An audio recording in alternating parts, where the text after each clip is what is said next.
Hello friends, welcome back. The rankings are out and we are kind of as expected in the muddled middle of Platinum 3. Today we're taking on Thor, who has been a thorn in our sides. I think we faced him twice during the off-season. So today we're going in with Void, Namor, and Symbiote Supreme because we have Miss Brie Larson to deal with up top. We're on a different path on Tier 1 just for matchup purposes. So this is the Psychic Thorns path that I'm going to take with Namor. So Namor, a really, really great option for Psychic Thorns.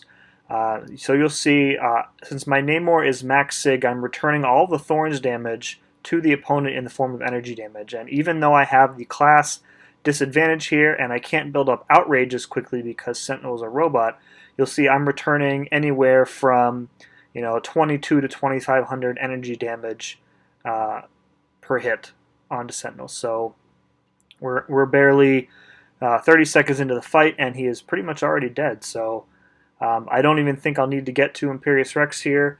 Namor, probably the best Psychic Thorns counter out there. I think the only matchup that he really doesn't work well against is like a Human Torch, because since you're returning energy damage, Human Torch feeds off that and will smolder himself, and you'll incinerate yourself to death. But other than that, yeah, really easy fight with Namor for sure. Alright, next up is also a Psychic Thorns node. This also has like a heal block. And this is an Iceman. So I'm just going to check the SIG level on this Iceman real quick, and it's pretty low, 70. Not that it really matters. If I stay aggressive at the start of the fight, I can basically heal up from the Cold Snap debuff. So as long as I'm attacking, of course, the Cold Snap damage will not be affecting me. And since the debuff still sticks around, Willpower will be healing me up. So it really doesn't matter kind of what signature level Iceman was. I would have healed up about the same. If it was a higher signature level, I would have been returning more damage to him from it. So other than that, I prefer to bait out the S2 when I fight an Iceman on any node. The S1, if you start your dodge too close to Iceman, I find that the last hit can sometimes clip you at the very end of the animation. So unless you're doing 4 hits and backing off, and even then, if he is really quick throwing it, you can still get hit. So there we go. So I almost healed back up to full. The S3 I think counts as a non-contact hit, which is why I regen from it. And that's another nice kill. So moving on. Alright, so we have, this is an Iron Man on the left mini-boss node. This is the Aggression Fury. And this is actually a really tough matchup. So he only has 12% health left. However, since he's duped, he's going to be gaining power, and he also will auto-block off of a single hit. And beyond that, he's also gaining the Fury passives, which are part of the node, of course. And the reason why this is such a tough matchup, even with Void, is because I don't have all of my debuffs up. So in a normal fight against Iron Man on this node or the right side node, I would have all of my debuffs up, probably a Fear of the Void passive up, and I would at least be able to negate his power gain. However, in this specific instance, I can't do that. So he is just constantly gaining power until I get a Petrified debuff up. So right there, I throw my special one. I knew it was going to be auto-blocked, but I needed to create some space. And now I'm kind of in trouble because he's got 11 Furies and counting. You can see the block damage is just incredible. So I'm really just trying to survive this fight long enough for the degen to work down the last 4% of his health, 3%. If I take another blocked hit, I'm probably going to die. So it's really just dodge and wait it out, and down he goes. So all the damage was from blocked hits, but it did nearly half of Void's health just in block damage. So that node is rough with Iron Man for sure if you don't solo it. All right, up top we got a Sabretooth. This is an easy fight for me. Going to heal up Void just in case. I know that I'm going to need Void later, so I don't really mind healing him up now, just for safety reasons. So again, with Sabretooth, you want to back off if you want him to throw his special. The further away you are, the more likely he is to throw his special. And also, the further away you are, the easier it is to time his landing strike, and therefore get out of the way and punish him for it. So This Sabretooth, at the start of the fight, I recall, was being a little bit stingy with his special attack. So right there, he gets one close to the wall there. So now I'm trying to slowly work some distance away from the left side wall. I keep my distance like I just talked about, and I'm just kind of pushing him slowly back to create more space for myself. So he's already heal blocked from the node from Indomitable. So it's really just the degen ticking him down. And as long as I don't take a special here, because the bleeds, will do a pretty decent amount of damage with 5 passive furies, and he's got the active fury buff up too. So really important later in the fight against the Sabretooth that you don't take a hit, because it's going to hurt big time. And down he goes. Alrighty, next up we have a Brie Larson Captain Marvel movie on the buffet node. So this is actually an R2 6-star unduped. So I am going to have to boost up. This is one of the tougher fights. I think I've talked about it a few times before. This is a really tough matchup. I think there are only a few champions who can successfully take this fight. Symbiote Supreme is one. I actually saw somebody do it in our battle group from Thor, because we have a Captain Marvel on the same node here. He soloed it with a Captain America Infinity War with a tech champ on the team. So he was just parrying to get the petrifies up, and then doing heavy attacks, and then probably later out with a nice big S2. So there we go. Full rainbow boosts up, Mystic power boost, advanced power boost. I'm going to play this the same way I played the last war. So she takes, again, extra damage from Mystic Champs when it's an energy hit. And it's really about working up to the S3. So there I get evaded because our opponents are running dodge, so that hurts. Took about half my health. Healing up from the armor break a little bit, but it's really not that much. Get clipped by the end of her S1. So she's at full health at the moment. I'm going to activate her binary ignition and immediately throw my S3. So she's not duped, so there's no indestructible. So I will be nullifying I think it was like 5 fury buffs that she gets. So she'll take some extra damage here right out of the end. Now, so I make a pretty big mistake here. I didn't realize that when she doesn't have her fury buffs, the special is still unblockable. So huge mistake on my part, ends up costing me. Definitely a lesson learned from me.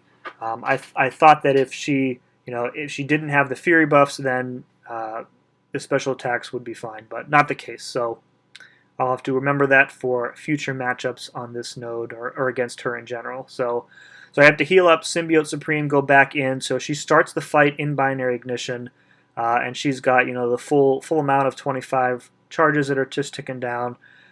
So she is pretty powerful, and I don't have much room to play with here. So get clipped again by the S1. I don't know why I find that special attack so difficult to dodge. She ends up healing up quite a bit. So the buffet node is 15% of her health plus 200% from recovery, so it's actually about 45% of her health she's healing up every time I activate buffet. So now we're a bit on the ropes here. I get my S3 off, so now we have to basically just hope that we can nuke down the rest of her health with some bleeds here. So the buffet node is not a problem anymore because of the amount of bleeds we have. Thank you, Despair Mastery, and down she goes. So a pretty bad mistake on my part that definitely cost me there, but lessons learned. All right, next up we have a Thing on buffet, and what else is this? This is Best Defense, which doesn't apply to him, and then Empowered Immunity, which in Void's case won't apply to him either. So in any fight where you can fight Thing and you can parry him, it's a lot easier. So Void special attacks both have a 2-hit component to them. So in terms of basic hits, I can never take Thing above 13 rock stacks if I want to fire a special, taking him to the maximum of 15 before I want to fire off, or let him fire off a special and clear them.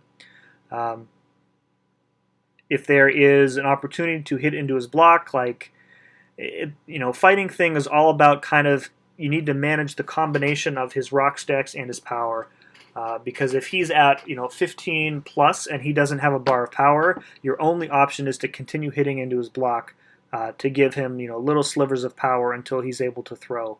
And in a stun immune thing, it's really difficult not to get backed into the corner. So right there, I was at 12 stacks, rock stacks. I had to hit into his block 3 times, and then he was compliant and fired off his S2 to clear them for me. Now I've got Fear the Void up and the Dark Sting, so as soon as he throws another special, he'll get some additional degen on himself. And thanks to Buffet, I think I've talked about this before, Buffet acts really weird now, where Buffet seems to only activate when the buff you have disappears rather than when it's activated. So I have the precision buff from Dexterity, and you see Buffet activates and kills Thing only when I actually hit into him to clear the Dex buff. And it didn't always work like that, so I don't know.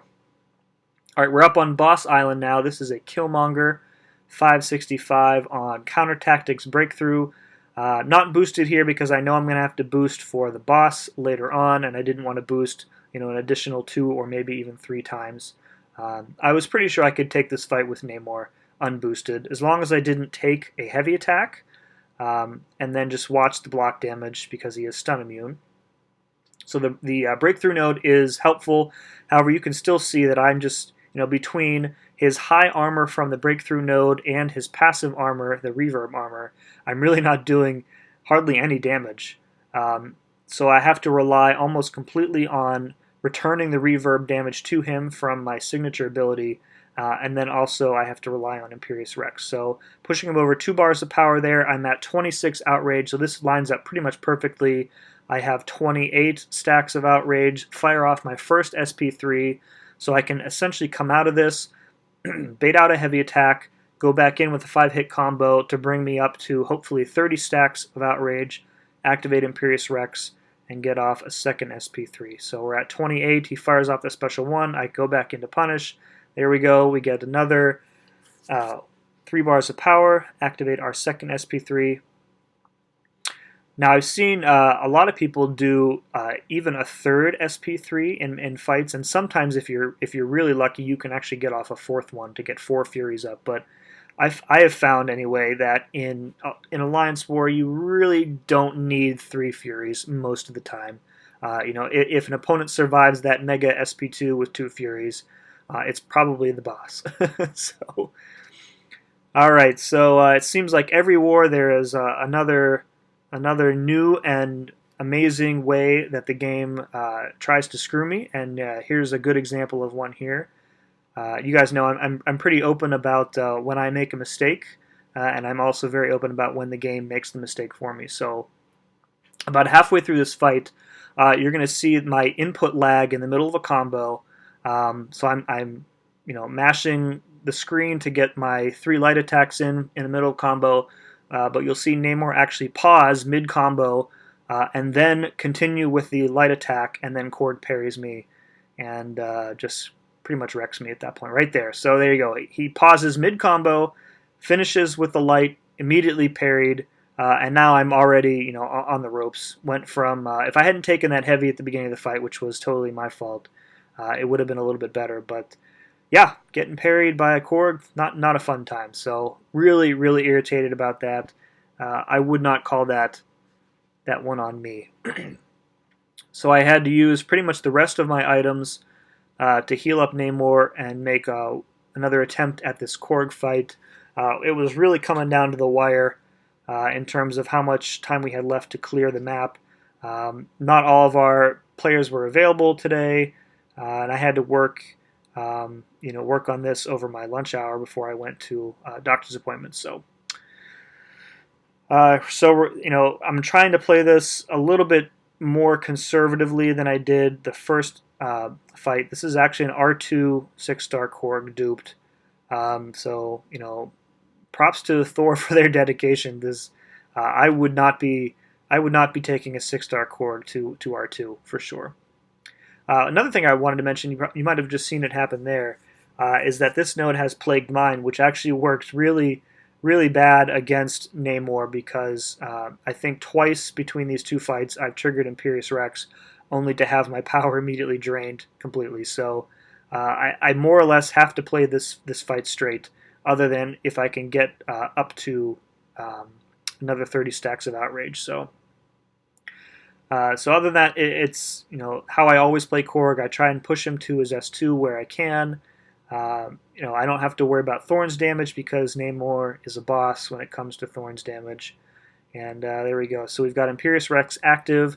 He's between 2 and 3 bars, but Namor's special attacks do not give power to the opponent when under Imperious Rex. So I can safely launch my SP3 without giving Korg any power. And then I can come out of this, and he's going to throw his special 2, and then I will hit him with what I thought was going to be the S2, but the power drained again at the most inconvenient time. So I had to just finish him off with a combo. So, yep. Alrighty, now for the final matchup, we have an Invisible Woman. So I actually fought this Invisible Woman boss last war and almost got the solo, but the recording didn't work because I was in a hurry, or maybe I didn't activate it correctly. But anyways, I didn't forget. I made sure it worked this time.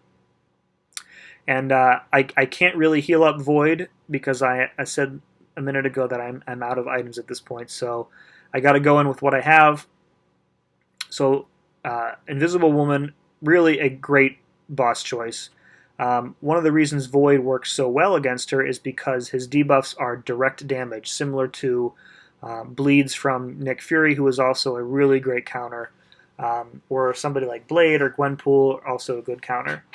However, with Void, you have no way of really preventing the invisibility or the misses from occurring. So the way that I kind of play this with him is that if I can't get her to get back and block, so I can hit into her block and trigger or unpause the invisibility, I bait a special attack, and then at the very end of her special attack animation, I can go in, trigger the miss, and then safely dex back out. So you'll see me do that, I think at least once, maybe twice, over the course of this fight. So right there, I mistimed the S2, and now things are looking pretty dire for Void. I've got 1%, slowly healing up from the vulnerability or the exhaustion debuffs there. And now I have to play really well. So right there, I go in with the miss at the end of her special 1, which unpauses her invisibility. And you can see, her actual health pool is not very high. She is such a tough boss because her force field absorbs most of the damage that she takes from champions, so physical-based damage. And the force field scales with nodes, which is what makes her such a good boss option. So the high health pool makes her force field even stronger, reduces damage, etc. So right there, I went back in on the special 1 to trigger the miss so that I can unpause her invisibility. I actually had a brief moment here with 2 Fear the Void stacks up, and it looks like I'm pretty much home free. However, I make another mistake here where I forget to watch the force field timer there. I go in with too many hits. Her force field breaks, which means she goes invisible, and 1 hit kills me. So I'm actually pretty happy with that result. A little annoyed that I couldn't get the solo, but it is what it is. I hope I get another shot at it because I think I could do it. Alright, so this was a pretty expensive war for me. I ended up using 14 of my 15 allotted items, 3 total deaths, so 1 from the Captain Marvel that was on me, 1 from Korg that maybe was half on me, because if I hadn't taken the heavy at the start of the fight, it wouldn't have been that bad. And then 1 to the boss. But I would say that was also on me, but dying to the boss, it's hard, and it should be hard to solo bosses at this level, so I'm not really too bent out of shape about that. So brings our record to 2-2. Hopefully we can bounce back in the next war, and I'm already ready for this season to be over. So we're a third of the way through. I wish we were done, but that's how every season of Alliance War goes. So, all right, that's about it. So if you like this sort of stuff from me, this video is really long already as it is. Feel free to drop a like on this video, comment how your war went for you, and if you want to see more of my sometimes good war gameplay, go ahead and subscribe. the liking, the commenting helps with the algorithm, helps my channel and my videos reach more people. So for a newbie like me, that is what I want. All right, I'll quit talking now. Thanks for watching, and we'll see you guys next time.